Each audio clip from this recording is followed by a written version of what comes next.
This is Home to All, an all-inclusive real estate podcast with your host, Nicholas Acosta. Nick sits down with guests to talk about real estate and how it works. Reach him at downtown.expert on Facebook and Instagram, or his website, www.downtown.expert, or call or text him at 407-508-8809. Enjoy the episode.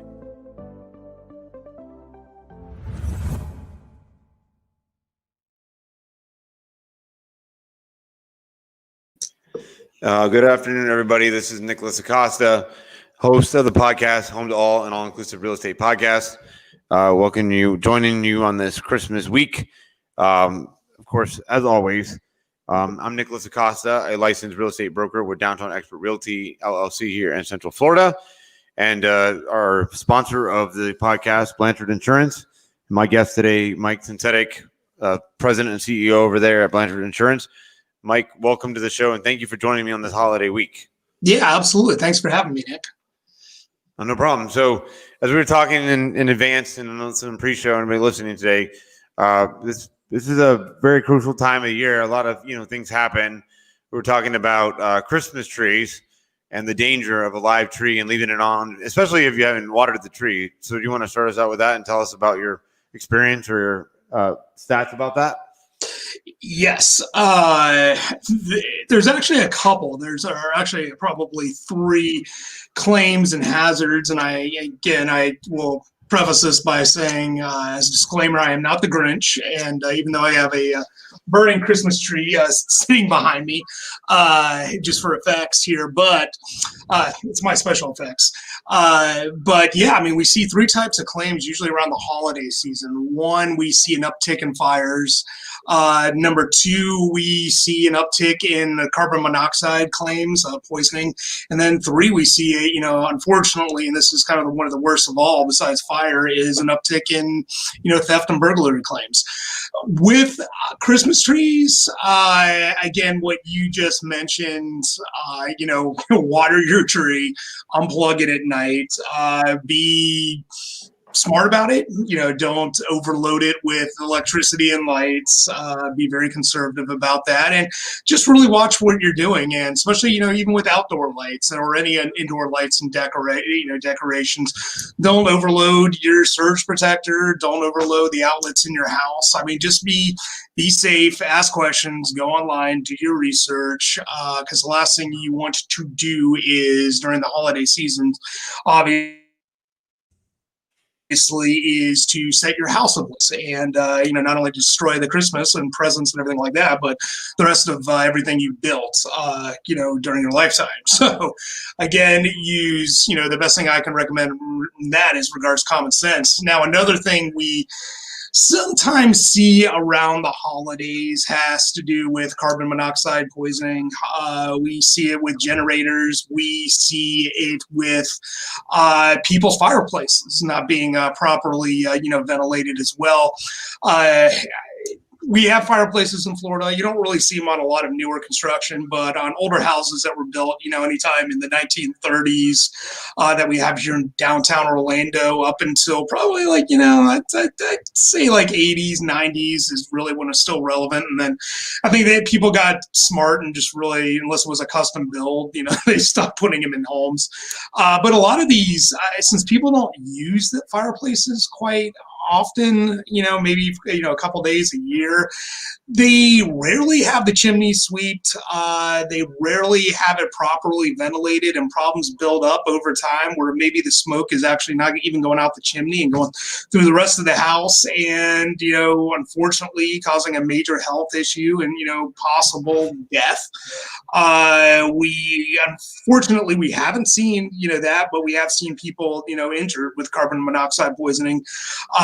We've seen it cause smoke damage in the house when there's not proper ventilation. So again, don't leave the fire logs, going over Christmas Eve and go to sleep or anything, stupid like that, because I mean, it's not a good idea. We've also seen it where people tend to plug in a lot of, again, I know we talked about this at Thanksgiving, but, using a generator to power a turkey fryer in the garage, fueled by gas, which is causing, carbon monoxide poisoning to steep upstairs, unfortunately. So again, just use best judgment. Now, in regards to the theft and burglary claims, yes, we do see a drastic uptick in it. One of the main things we see where thefts occur, and this is kind of sad, but it's true, is we see them at holiday parties. Because people at those times of year, whether it's, a New Year's party or whether it's a Christmas party or even they own a company, like let's say they own a real estate brokerage and they're going to have, 100 people over, some of their clients and, their agents working for them with their kids and whatnot. I mean, you never know. Sometimes you think you know people, but you don't know what's going on with people. Maybe they're having financial difficulty or something like that. So if you're hosting those types of parties, just be safe. If you have some valuables around the house, like jewelry and whatnot, you may want to not keep them in the top drawer or laying around, like, in the master bathroom or anything like that. And just put these things away, because we do unfortunately see it happen. It could be somebody's teenager who's, maybe has a substance problem, who's coming in and just, seizing that opportunity. Again, I don't want to be the Grinch and, ruin anybody's Christmas, but it's just, again, using common sense and being smart about it. No, it's definitely not anyone listening to us. It's not a Grinch situation anyhow. We're just making you aware. We get distracted at this time of year. People are at the stores buying gifts last minute, running around, driving like crazy on the road. And then the last thing we forget, or the most important thing we forget, is locking the cars. For instance, the Colonial Shopping Center over here on Colonial and Bumby, I noticed these things, detail-oriented that I am, like I know you are, Mike, that there were signs that they posted in the shopping development. It's not like a typical mall. It's the outdoor, freestanding things. But they posted signs now that says to make sure you lock your car. And then anything that you don't want anyone to see in your car, to lock it safely in your trunk, is what the warning sign says. Because we know theft is on the rise at this time of year, especially with COVID and the significant loss of employment that happened, this past year. Yep. Yeah, exactly. And you got to be really careful too, because we do see a lot of claims, not only this time of year, but pretty much year round, involving, you bring up a good point, where people will tend, especially women, will tend to leave a nice Louis Vuitton purse in their car and, go into the restaurant or bar or whatnot. And, sometimes it has, designer sunglasses in there or some type of jewelry and whatnot.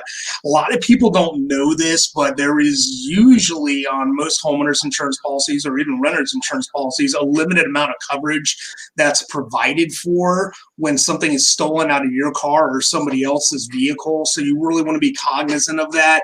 On the claim side, it's usually, like I said, a limited amount of coverage. You're probably going to get a limited payout. So it's like, you really don't want to put yourself in that situation to begin with. So again, like you said, lock it in the trunk, put it under the seat, put it out of sight. And if you don't think it can happen, it can happen. I mean, I don't know if I ever told you this, but I was living downtown in the Ivy across from Florida Hospital over there in Rawlins for a couple of years ago, before I moved back to the burbs. And we had we thought it was a really secure community, living in had a garage, parked my car on the 4th or 5th. I had a Jeep at the time, and came out one day and like 6 cars had been broken into, and I had a $2,000 MacBook stolen, and I was kind of like, this is crazy, is there a camera? Unfortunately, there were no cameras anywhere to be seen, which I found kind of bemusing, but it was in a secure garage. I mean, people walking back and forth all the time, security and everything. And I was like, if it can happen there, it can happen anywhere, is what I kind of learned from that experience.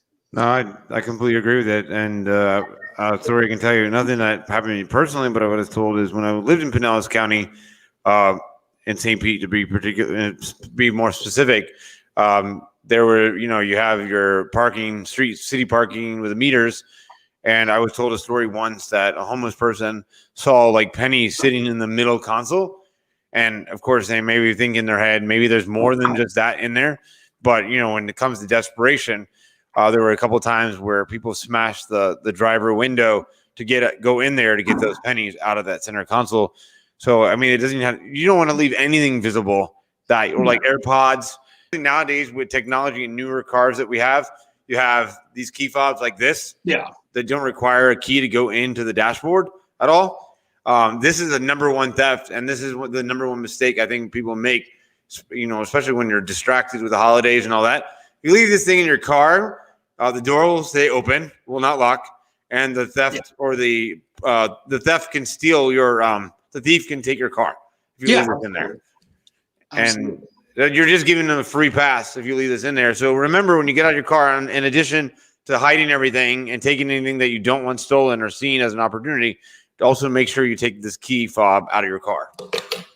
Yeah, no, I agree with that 100%. And when my Jeep got broken into, and of course, I had filed a police report, and the police showed up, and I was kind of curious because I was kind of like, well, what exactly what they're looking for? And he gave me some of the stats, and he said a lot of it was nowadays they're looking for firearms because a lot of people keep a concealed firearm in the car for security purposes, right. And a lot of people actually keep their prescription in their cars now, in their glove box or in their center console, because they go to the pharmacy, they forget to bring it inside. It makes sense. And they get in this routine of, I get in the car every morning and I take my prescriptions. So he said that was one of the major reasons for a lot of the theft break-ins, especially in Central Florida, which I thought was interesting because I really didn't think of that.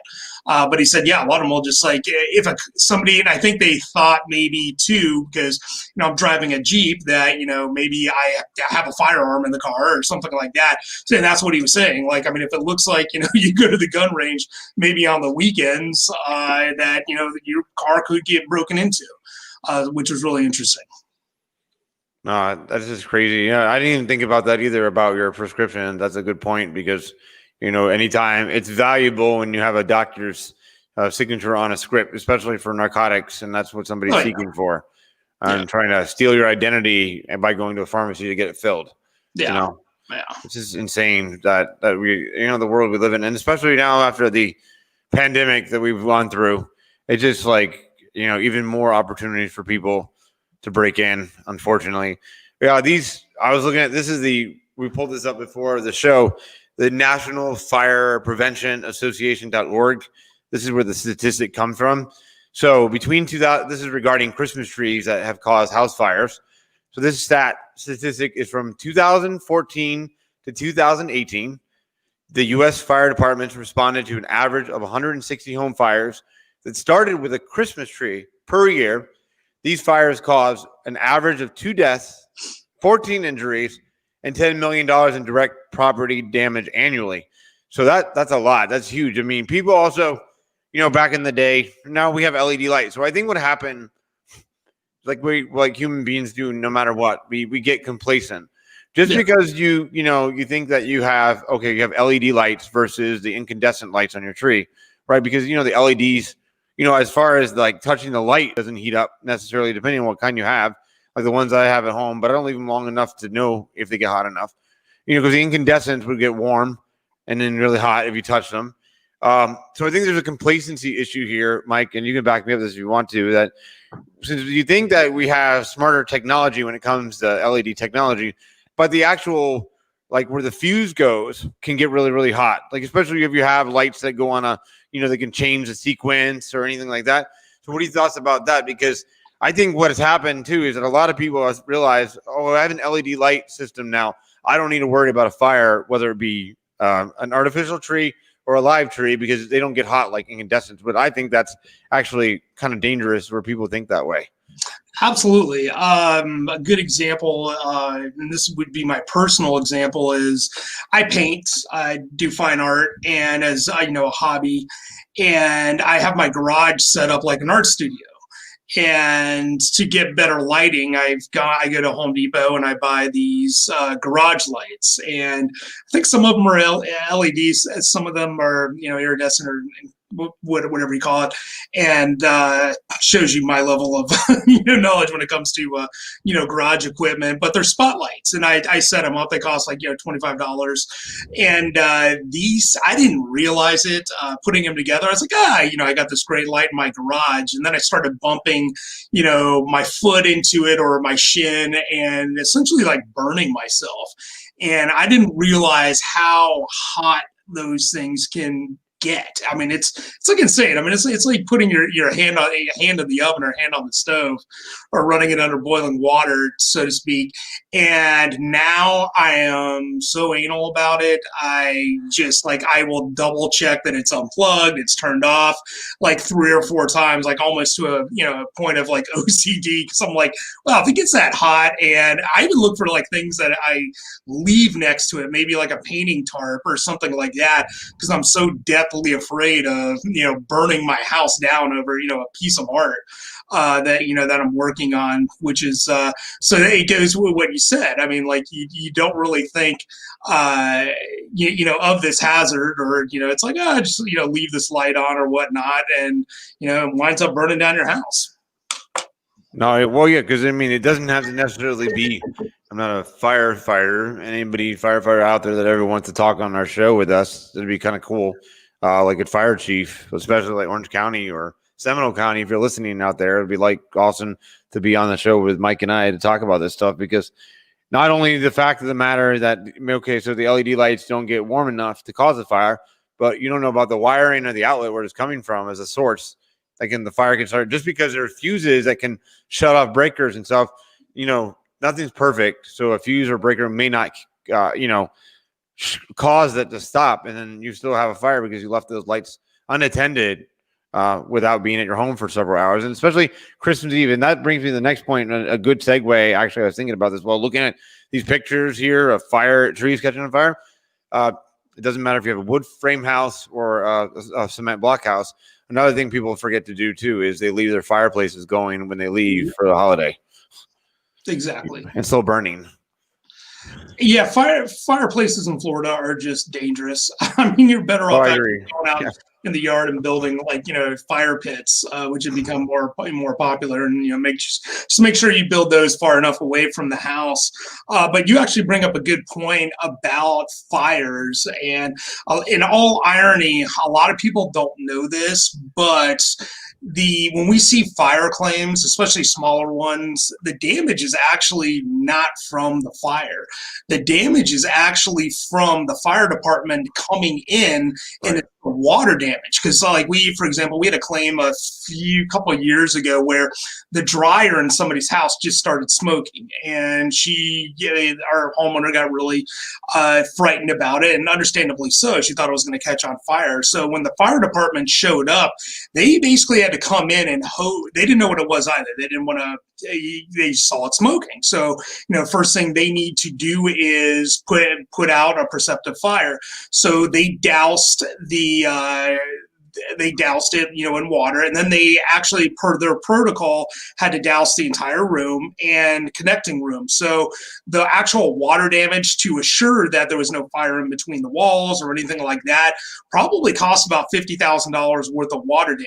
But it's protocol. I mean, when they come in there, they don't know if the fire is, on the second floor between the walls or the roof. I mean, I'm not a fireman, but their job is to put out the fire by any means necessary.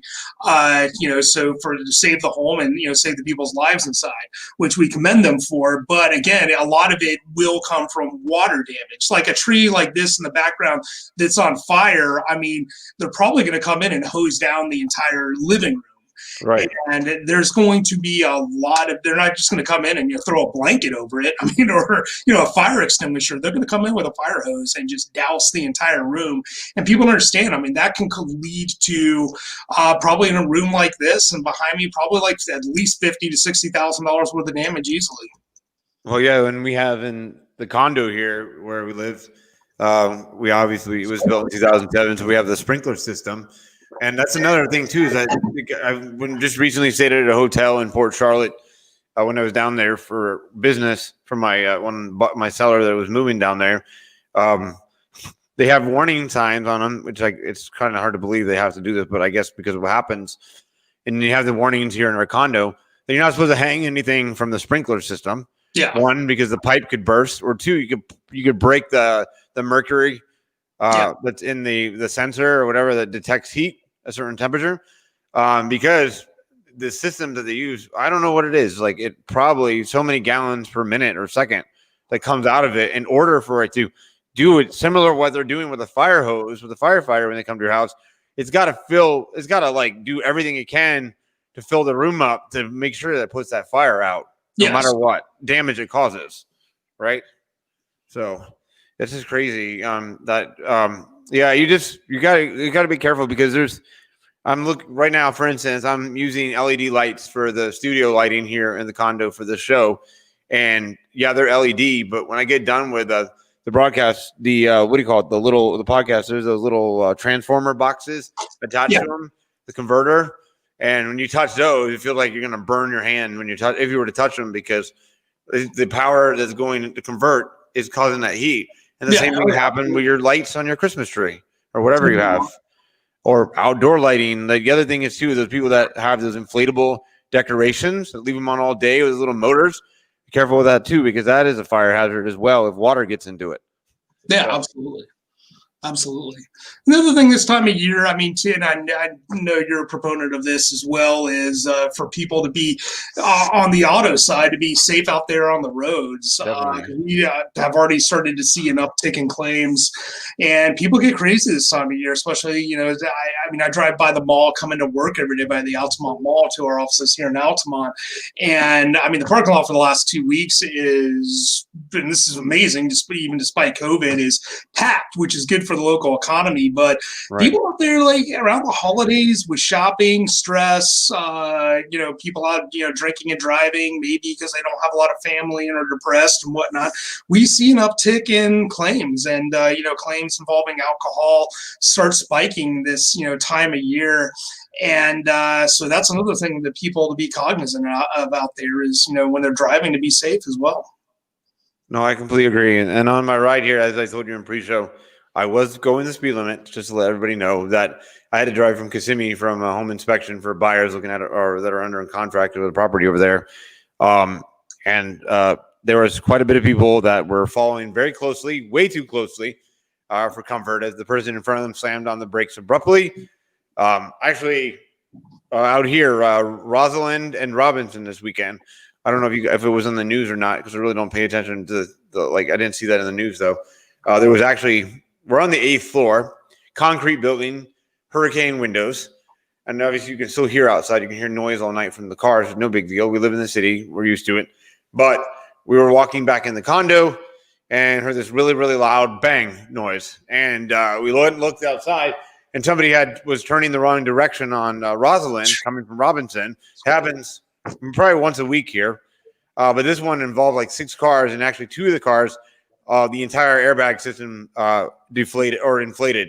Yeah. And they were actually, you could hear it from here and see it from here, that the police officer or the fire rescue had to shatter the passenger window to get to the passengers in the vehicle because probably somebody wasn't paying attention, or like Mike was saying, and then they were probably intoxicated because of the time of year, and turned right, and then caused 6 cars accident out there.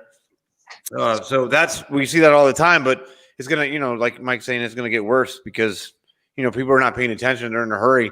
And then on top of that, Mike, too, you probably agree. We talked about this before in the beginning, but getting back to auto is make sure you are very diligent, and make sure that you lock your cars and you hide things from people so you don't present an opportunity, and you don't leave your key fob in your car for somebody to easily steal your vehicle because you forgot to. And I think with people's driving habits, and I don't know if you've seen this year, but because of COVID, and I think it also involves a lot of the social movements, like Black Lives Matter, that I think it was and this is just my own personal perception, but when they started opening, businesses again, and all this was going on, at the same time, and created this, perfect storm of, what a crappy year we've really had. And when everybody started first getting back on the road, I started noticing, and I was like, oh my God, like I don't see police anywhere. I don't see cars being pulled over on I-4. Usually coming to work, I see 2 areas where there's already, there's always a cop has somebody pulled over for a traffic violation or whatnot. And then, I thought, well, after a week or 2, we're going to see more cops. And I didn't. And even now, I don't see as many people getting pulled over as before. And I don't know if it has a direct correlation, which I assume it does, with COVID and social movements, like Black Lives Matter and whatnot, that the police are just not pulling as many people over as they were before. But I think the psychology of that, it probably gets into a lot of people's heads where it's kind of like, well, there's no police around, why can't I speed? Why can't I cut other cars off? Because I can tell you, like, this year, I've seen it all. I've seen people just like flagrantly like running, red lights, going down the wrong side of the road, cutting me off, and and I'm in a truck too, which is not the smartest thing to do, cutting off a bigger truck, but and I think that's got into some people's heads that it's kind of like, well, why not drive crazy? Because I can't get pulled over right now. So but it tells you, right now, be a defensive driver out there, because there are people that are just out there driving like, maniacs this year. And I've never seen that really before. Oh my God. Yeah. And the message board from the Florida Department of Transportation that you see on the 408, I-4, wherever you are, Pinellas County, Orange County, Seminole County, all over Florida, it says, keep your distance. I crack up when I see this. I'm sure you've seen it, Mike. It says, keep your distance in person and on the road, or something like that. Yeah. Is what it says, because they're trying to remind people, just because we're not as prevalent on the road right now, but I will say that there has been an uptick in state troopers on the road this week. Because it's the holiday week, of course. Yeah. But that's to be expected. But I think I think a lot of people, I agree with you. And I noticed this during the lockdown, and coming back from the lockdown, a lot of people are just like, what the hell? I don't care anymore. There's no one pulling me over, so I can speed. It's crazy. And I can, follow closely to people and not worry about it. It's crazy. Cutting off fire trucks, oh my God, yes, ambulances. It's crazy. And I've never, to be honest, have seen that in like years past. But I think it was just kind of a perfect storm, culminating for it's just a reflection of the year that's we've had. It's just been chaos. So, Mike, I know you're going to be joining us next week for New Year's week, and really grateful that you were on here today for the week of Christmas. So, we got 2 minutes left. What is your words of advice to anybody out there listening and watching us today? Words of advice: be safe, have fun. Going into 2021, I hope everybody has doesn't look at, let's remember what this year was, but let's also move forward. I think a lot of people are just going to be down and depressed this holiday, saying, hey, I just chalk this year up for a loss. And even myself, and I think everybody has that, a little bit of depression probably going on inside from 2021, whether it's, affects them directly or indirectly. So I'm hoping, next year is going to be a great year. I'm turning 44 in January. So I'm trying to, look at that and go, hey, it's a double-digit birthday. I'm, looking forward to a great 2021 and trying to, pep myself up for it, and my business as well. And that's pretty much the best advice I can give for people out there is to keep your chin up going into next year. Couldn't agree more, Mike. I completely agree with you on that. It has been a rough year of 2020, and I think I was thinking about this today, mulling it over in my head, that maybe this was a test from the universe to see how human beings could weather a storm like we had this year. And but if we make it through it, then we're going to be having a more successful and stronger 2021 for sure. Absolutely, completely agree with that. All right, Mike. Well, you have a great holiday week here. You as well. I'll see you. Thank you. And I'll see you back on Tuesday, 11 a.m. next week. We'll talk more about stuff about how to keep yourself safe. We could talk about, obviously, we have a lot of topics we could talk about for New Year's, but one thing comes to mind is like the dangers of fireworks and things like that, because that's when people get injured or hurt really badly. So that'd be really cool. So, Mike, thank you again. And thank you, everybody out listening. This has been Home to All, an all-inclusive real estate podcast, coming to you live from downtown Orlando with View 8 Lake Eola on the 8th floor. Happy holidays. Merry Christmas. We'll see you back here in the studio Tuesday of next week for our New Year's show. Again, Mike, Happy holidays to you and your family and everybody at Blanchard Insurance. This podcast has been brought to you by Blanchard Insurance. And again, my guest, Mike Tonsetic over there. Thank you, Mike. Yeah, happy holidays, everybody. Happy holidays, everyone. And take care, Mike. I'll talk to you next week. Sounds good, buddy. All right. Have a good day. This has been Home to All, an all-inclusive real estate podcast. Find Nick on Facebook and Instagram at downtown.expert and also his website, www.downtown.expert, or call or text him at 407-508-8809. Thanks for listening.